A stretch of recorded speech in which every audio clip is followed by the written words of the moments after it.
Hey y'all, it's Karina again. This is the channel Streetwise from Hustler to Handcuffs.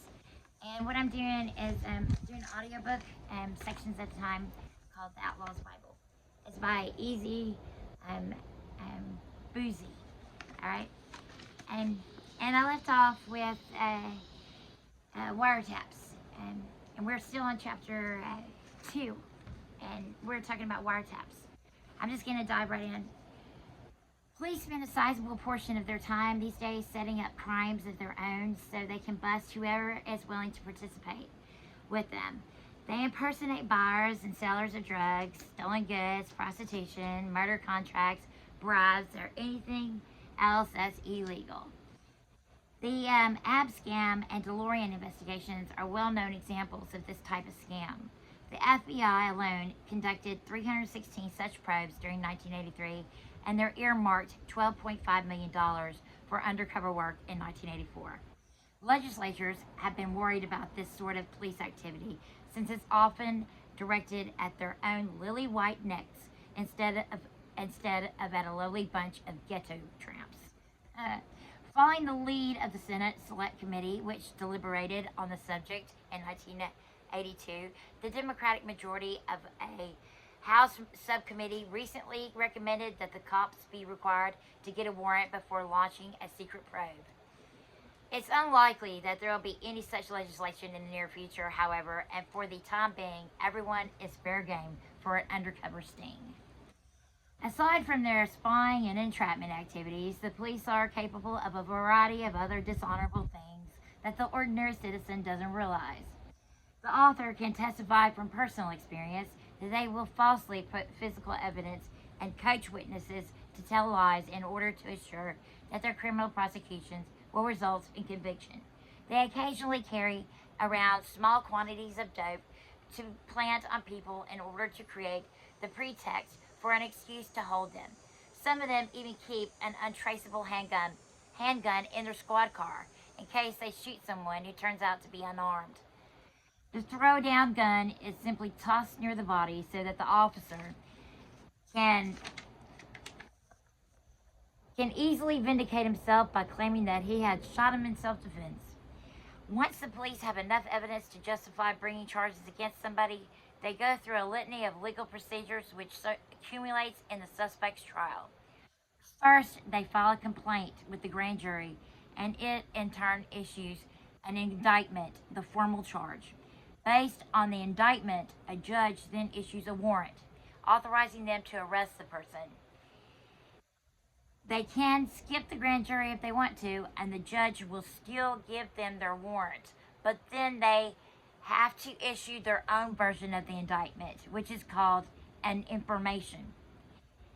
With an information, the cops are generally required to give their suspect the benefit of a preliminary hearing, or prelim, wherein the judge must determine whether there's probable cause to believe that he's guilty.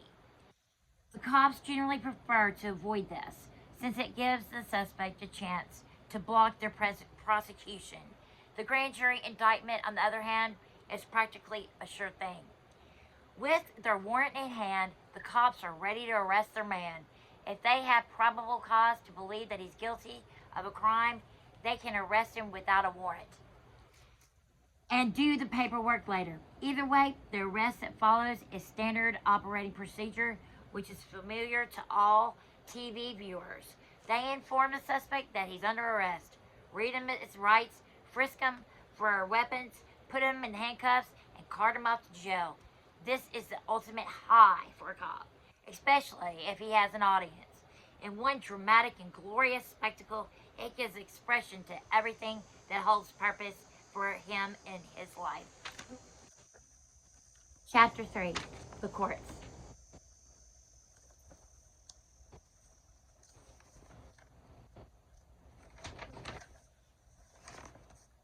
There's a quote on the beginning of each chapter, and this quote is kind of hard to read. I kind of read it earlier, and I kind of stumbled, so hopefully I could do it right this time. It was written by Alexander Pope. It was in the book Rape of the Lock. It says, "The hungry judges soon the sentence sign, and wretches hang that jurymen may dine. I did it right. The engine of the mighty C, C, and K Railroad, which first began to crank over its massive wheels at the time of indictment, will be steadily chugging down the track by the time its new passenger gets his first view of the courtroom. This will occur within about 48 hours of arrest, because that's when they're supposed to bring every arrested person in front of a judge for his initial appearance. The purpose of this hearing is to establish who the arrestee is, what the charges are, and whether or not he can get out of jail on a pretrial release. If it's penny ante beef they might let him out on his own recognizance, which means that he gives his word that he'll show up for his trial later. If the charges are substantial enough to threaten a penalty of prison, they'll require the suspect to post a bail bond as an incentive to assure that he'll be back at trial time. Depending on the amount of bail that the judge sets, it might be necessary for a guy to sign over his house, his company stock, the beachfront property, and his wife, all of which is forfeited if he skips out. When the charges are very serious or when the suspect can't afford bail, the hoosgow will become home until his trial's over, and that can often be more than a year. The next step of the prosecution process is arraignment, which takes place within a week or so. This is when the suspect is brought in front of the judge to plead guilty or not guilty to the charges. A trial date is set, and if the person is still locked up, it's another opportunity for him to ask the judge for pretrial release. By this point in time, one usually knows whether the cops have an airtight case or one that could go either way at trial. In most instances of the former, it's customary for the prosecutor to approach the defendant with an offer of a plea bargain, which is a contract between the accused and the court. The plea agreement specifies a conviction and penalty and takes the place of the trial. It's like an out-of-court divorce settlement. The government likes to make plea agreements because it saves the expense and time of a trial, which can easily cost the state a five-figure sum and weeks of court time. The fact of the matter is that if they had to give a trial to every person they brought charges against, there wouldn't be enough judges, jurors, or courtrooms to go around. The prosecutor creates the incentive to accept his terms in several ways, all of which boil down to plain old-fashioned extortion. First of all, he'll file as many counts of as many different charges as he can dream up. It's a little bit like going through the line at the cafeteria. You take 3 pads of butter, some sour cream, and a few chives for your baked potato. You stack some mushrooms on your baked potato. You stack some mushrooms on top of your steak. And better make it 2 because 2 beverages since they're small. When you get to the cashier, she charges you 3 times for butter, twice for the drink, and again separately for each helping of sour cream, chives, and mushrooms, all in addition to the steak and potato. That's the way they pile on the criminal charges. With a dozen people in the bank, a simple 5-minute stick-up can be described by the cops as 12 counts of kidnapping, 12 counts of displaying a deadly weapon not in self-defense, and 1 count each of armed robbery. Carrying a concealed weapon, possession of an unregistered firearm, possession of a firearm by an ex-felon, and commission of a felony while on parole. As if the multiplicity of charges isn't bad enough, the prosecutor will threaten to try for consecutive rather than concurrent sentences. A proviso that I can't pronounce the word. It refers to as running the sentences wild. If he's successful, it would mean that the convicted person would have to serve out each sentence before starting on the next. A 4 or 5 year sentence could have 20 years to kill instead of just 5 years with all sentences running concurrently. Since the punishment for a given crime is generally greater for a person who's had prior convictions than it is for the first time offender. A prosecutor will also use this as a selling point. Having priors can effectively triple the penalty that a person receives. Other factors known as aggravating circumstances, which the judge can use to enhance or worsen the sentence that he hands down, include dangerousness, whether a weapon was used, heinousness, kind of hard to say, whether cruelty was notable, and repetitive nature, whether the guy keeps getting into trouble for the same crime. All these options give the prosecutor bargaining power. Even if the defendant mentioned above were actually innocent of all charges, he might be inclined to plead guilty to one count of armed robbery with a sentence of 10 years, rather than risk going to trial and facing 29 counts carrying about 300 years with the allegations of dangerousness, repetitiveness, and priors all hanging over his head.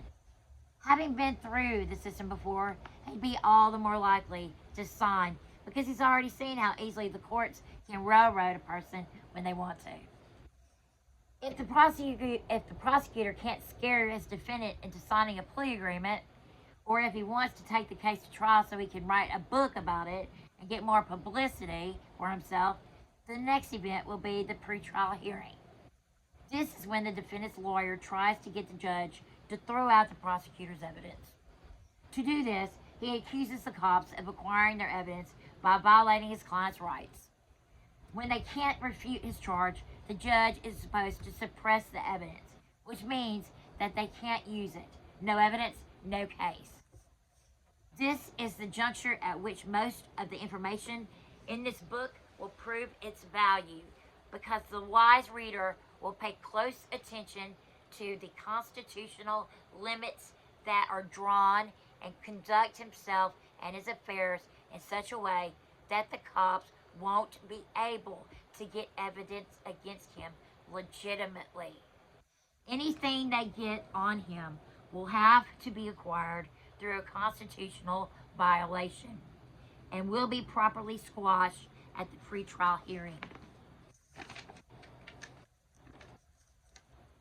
One word of forewarning here, however.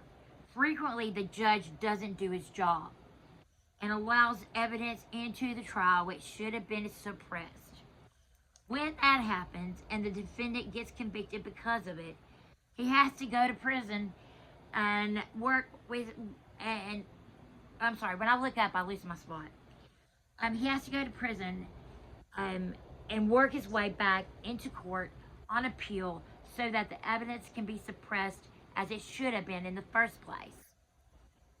This is all very unfair because it usually takes a couple of years to get a case overturned on appeal. It's all part of the game. It's all part of the game. The cops and the courts are partners in the system, and they see this as an opportunity to burn a guy who's obviously guilty, but technically beyond the reach of the law. Cops don't like the idea of a suspect going free on a technicality, and the courts are often willing to play along with them by bending the rules in order to illegitimately punish such a person. They realize that he'll probably win his case on appeal, but they figure to get at least a couple of years out of him before he does. This little aside is made merely to clear up the misconception that most folks harbor about legal loopholes. They're genuine lifesavers, and the professional outlaw uses them to limit his losses and prevent a real disaster. But they aren't talismans.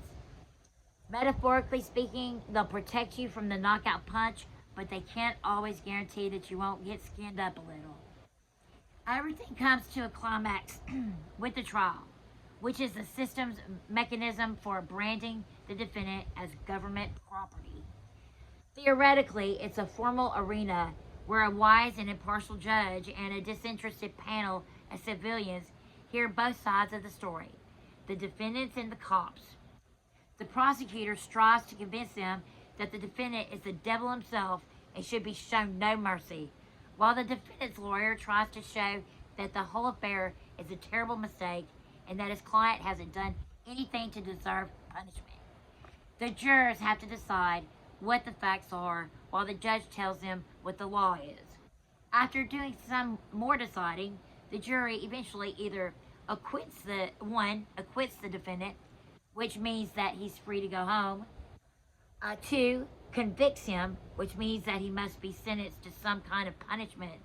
Or three, fails to come up to a unanimous decision, a hung jury, which means that he has to go through the whole new trial with a whole new jury. Excuse me, I'm going to take a sip of water real quick. And light a cigarette if that doesn't. A cigarette real quick.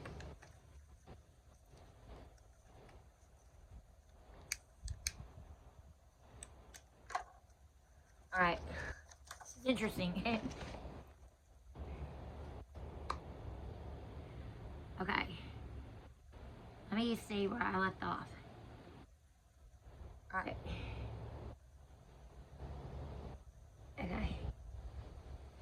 Okay. The reality is that most of the time, the defendant gets convicted. That impartial judge is just as anxious to get him into prison as the prosecutor is, since he too is a cop and was once a prosecutor himself. That disinterested jury might better be described as an uninterested jury, because the half that wasn't either knitting or snoozing during the trial is likely to consist of members of the local lunatic fringe who share the prejudices of the police groupie. And contrary to the popular government-inspired myth that people are held to be innocent until proven guilty, it's likely that most of the jurors made up their minds that moment they first saw the defendant and heard the charges.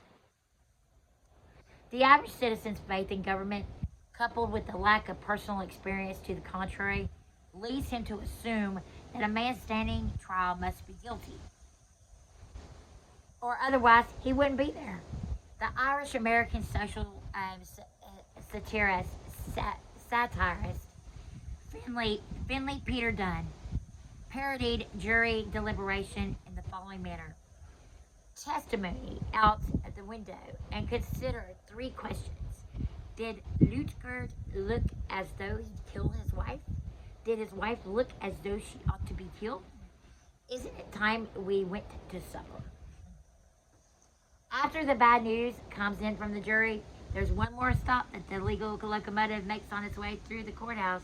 The defendant, now a convicted felon, must be sentenced. The jurors have all gone home to their housework or park benches, and it's up to the judge to do the honors. Though not required, it's often customary to delay sentencing until a couple of weeks after conviction, so that a social worker from the probation department can write up a pre-sentence report for the judge. This is a brief summary of the convict's life story, as seen through the eyes of the cops. Untried accusations from the police files, prior appearances in criminal courts, bill jumping or escape attempts, conflicts with probation or parole officers, negative prison reports, other pending charges. It's all there. The social history bears a closer resemblance to a pedigree than to a profile of a man's life. It lists his vital statistics, his family members, places of residence and occupation, but gives no indication that he might be a devoted family man, a worthwhile citizen, or a valuable employee. The real kicker in this report comes under the section entitled Statement of Offense, where the writer gets his big chance to stack the deck. There'll be vivid accounts of the dastardly deeds, heart-rending statements from the victims, and enough opinionating by the writer to justify the posting of a caption reading, "Why I believe the defendant should be drawn and quartered." Logically enough, the purpose of the pre-sentence report is to give the judge a factual background on the person, so he can tailor his sentence with wisdom and foresight. Unfortunately, the cop mentality that judges have extinguishes both of these qualities. If the report has any effect, it will be to justify in the judge's mind the imposition of a harsher sentence. The damaging effect of a pre-sentencing report can be particularly bad in the case of a plea bargain, where the heavily biased version of events in the report may be the judge's only source of information about the case. Here too, undisclosed allegations which the reporting officer has dug up are catapulted to prominence as sentencing criteria, and the defendant doesn't even have the opportunity to deny or explain them. Since plea agreements often allow the judge to choose from a range of penalties from the stipulated charge, this often results in the imposition of the maximum penalty, all on the word of a minor infraction. In case you still nurse the illusion that justice will surely be preserved in the end through the mature wisdom and human sensibility of the judge, pause and consider what the judge's background is and where his interests lie. He's a lawyer who earned his credentials by distinguishing himself in the public eye as a government cop, usually a prosecutor. He got his position through public recognition, and if he's going to lose it, it will be for offending public sentiment. Any question in his mind about the severity of his sentences will therefore be resolved in favor of his own safety from possible adverse reaction, and the safest way to go is to throw the book at him. This is why it's so pathetic to hear about people who place themselves at the mercy of the court and the naive belief that it knows the quality of human kindness.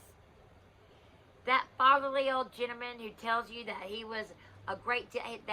has a great deal of respect for people who are willing to step forward and admit their responsibility is liable to show you just how much respect he has by awarding you 3 death sentences.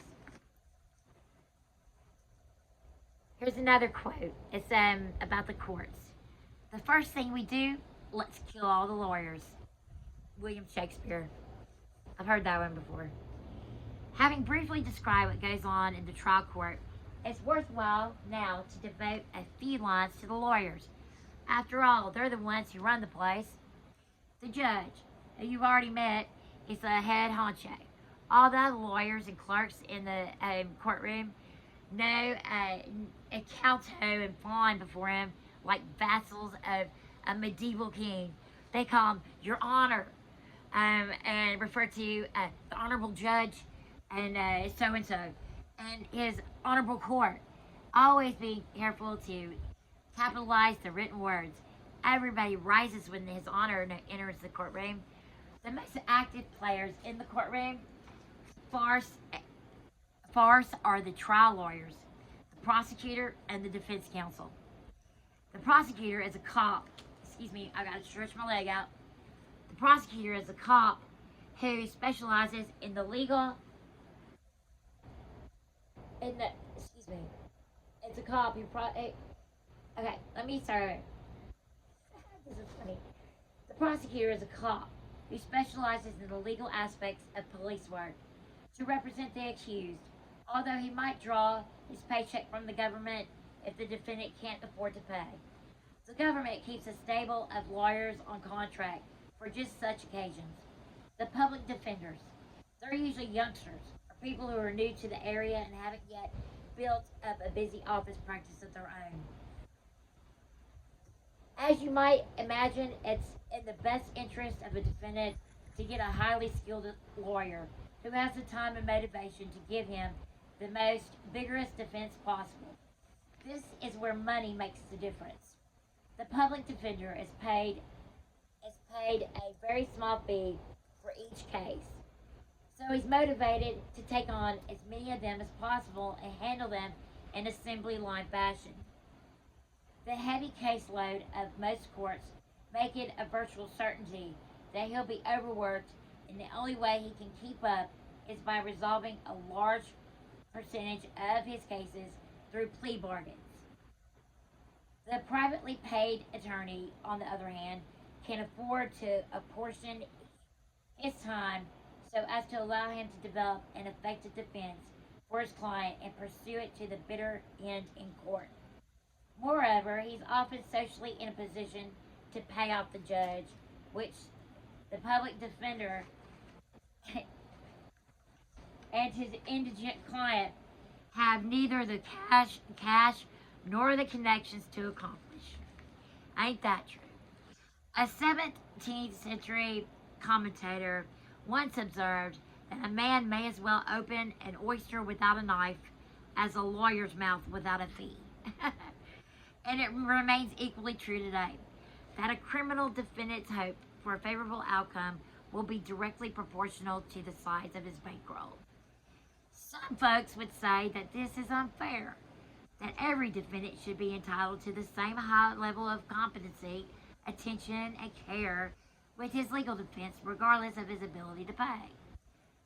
For public relations purposes, certainly the government and the legal profession like to entertain that impression, but the truth is that people are not guaranteed an equal level of representation. The trial is not a game in which the participants are expected to enter the ring with a near match, and sometimes, and the government doesn't care if it is your life that he ends up practicing with. We could attempt to do a detailed characterization of lawyers the same way we did cops, but it really wouldn't serve as a useful purpose here. It's sufficient and probably a lot more interesting to simply take a look at what other folks have thought of lawyers down through the history. Now, I'm going to read some quotes that he gave, and after these quotes, the segment will end, and I'll start on another chapter. Now, the quotes are cool. I'm sorry I'm letting it through.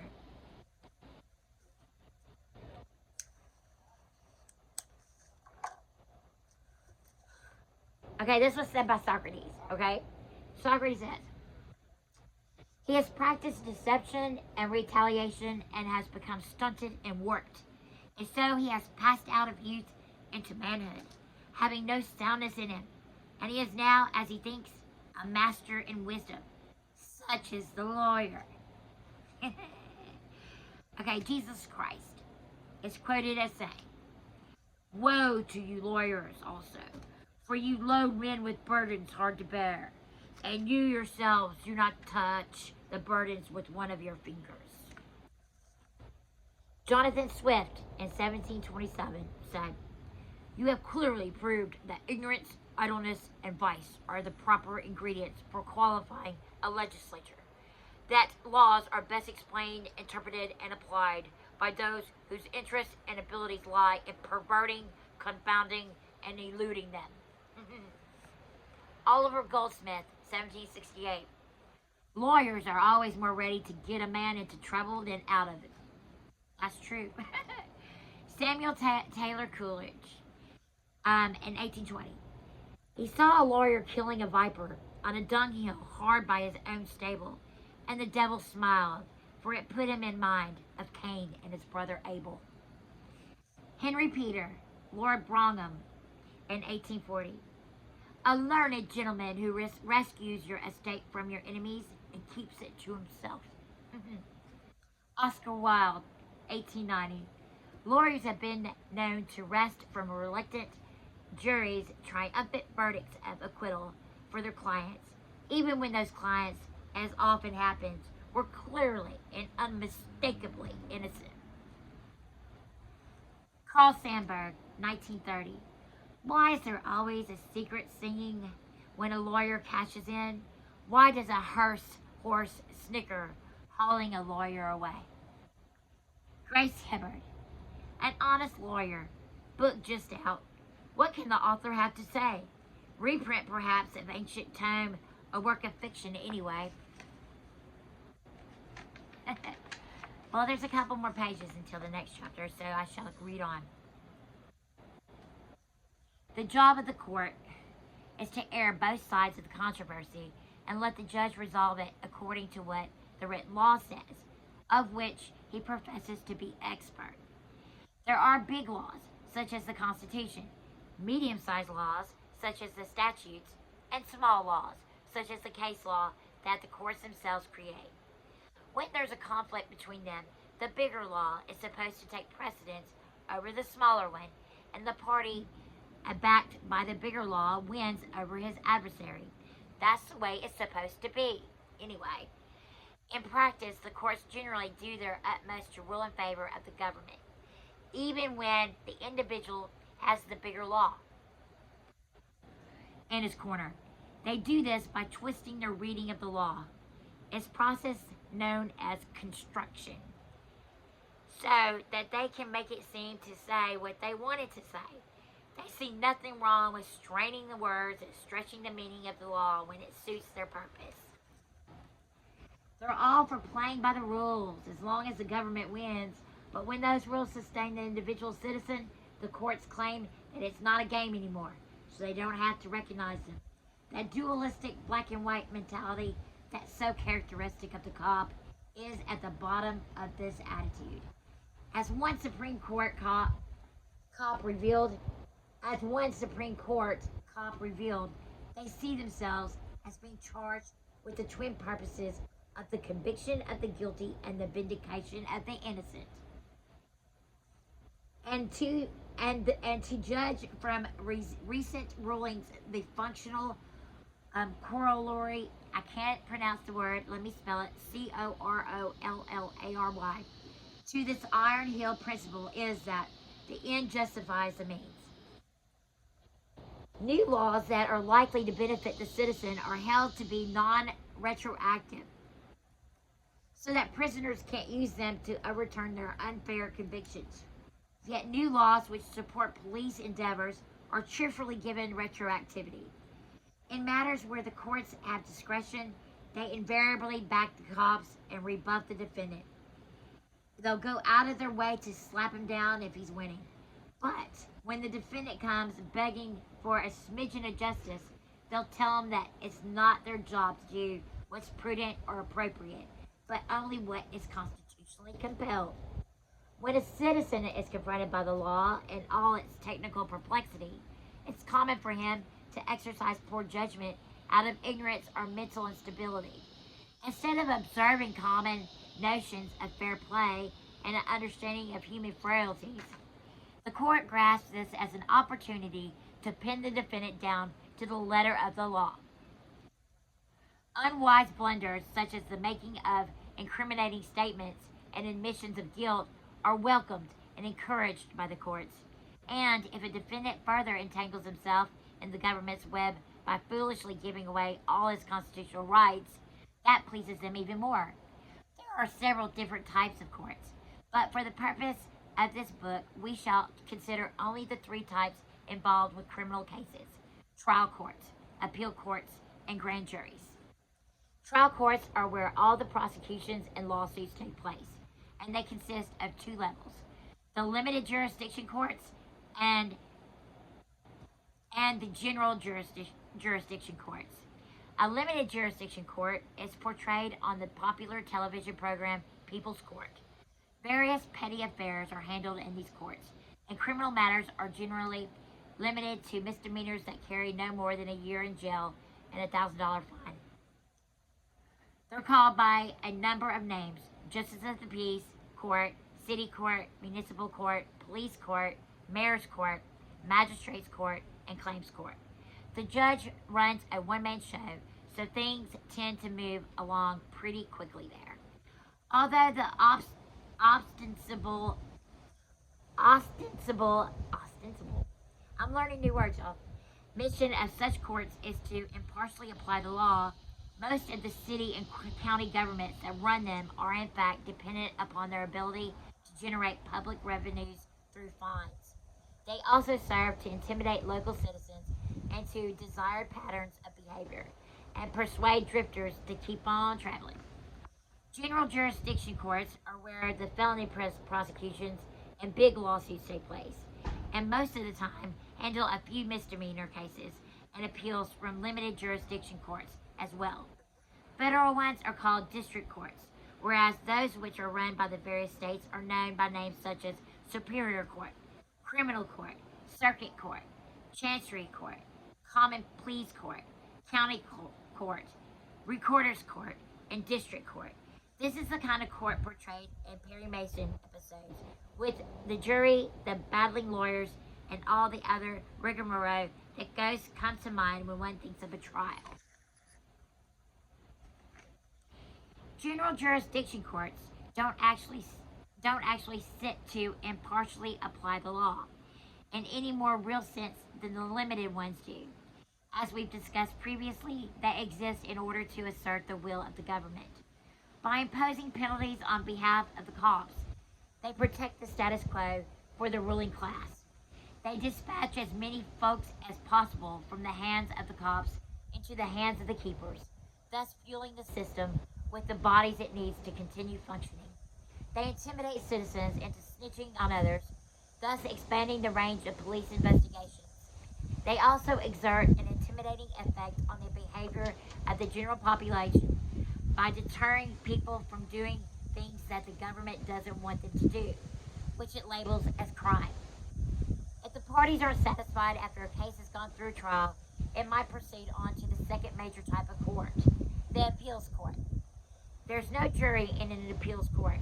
Everything's done by lawyers and judges, and few real people ever witness what goes on there. Two levels of appeals exist: the intermediate appeals court and the court of last resort. Intermediate appeals courts in the federal system are called the circuit courts of appeals, and there are 13 of them around the country. Each one governs the federal law in a different region, most of which cover several states.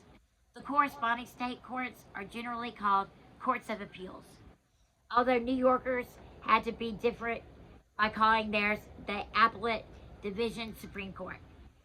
When state appeals aren't settled at the intermediate level, they might go on to the state's court of last resort, which is generally called the state Supreme Court, except by those contrary New Yorkers who persist in calling theirs the Court of Appeals. The federal version of the Court of Last Resort is the United States Supreme Court in Washington, D.C. Through the decree of its 9 judges, who are called justices, it has the final word over all the other courts, both federal and state. The third type of court we're going to discuss is the grand jury. Actually, it isn't a separate type at all, but it is rather an arm of the trial court. Since it functions altogether differently, however, we need to draw the distinction. Theoretically, it's a panel of citizens with a power which is independent of both the cops and the courts. Its power comes directly from the people. It was originally instituted in the American colonies so that no backbiting a neighbor could get a person brought up on criminal charges without substantial grounds. The grand jury would review a criminal complaint in order to determine whether there was really anything to it. If there wasn't, the matter would go no further. If it seemed to have merit, they would issue an indictment which gave the cops the green light for their prosecution. Lawyers being as they are, it didn't take them long to learn how to manipulate the grand jury to their own purposes. It's responsive to the prosecutor to the extent that he determines what witnesses to call and who examines them. It's responsive to the court to the extent that it depends upon the court to compel the production or the witnesses and evidence. Since he's the central figure in the grand jury investigative process, the prosecutor can thus orchestrate the proceedings so that he and not the people will make the prosecutive determination. As Justice William O. Douglas has said, it is indeed common knowledge that the grand jury, having been conceived as a bulwark between the citizen and the government, is now a tool of the executive, which means the cops. Similarly, another commentator has observed that this great institution of the past has long ceased to be the guardian of the people for which purpose it was created at Runnymede. Today, it is but a convenient tool for the prosecutor to often use solely for publicity. Any experienced prosecutor will admit that he can indict anybody at any time for almost anything, before any grand jury. Not only is it a good rubber stamp for getting prosecution started, but it's also better than thumbscrews for getting information out of people. This angle will be discussed more thoroughly in Chapter 14, but as a quick illustration, consider the approach taken by the Nixon administration when it took over. Attorney General John Mitchell instructed all the federal prosecutors around the country to cooperate with the FBI by directing their federal grand juries to subpoena people who refused to talk to investigators. These people had a right to refuse to talk to the FBI, but once they were brought into court before a grand jury, they could be forced to choose between talking and going to jail. Okay, that's the end of chapter 3, and I'll start in chapter 4 next time. And thanks a lot, and I hope you like my channel. I'm gonna be showing a lot of police body cam footage on some pretty interesting things. Y'all take care.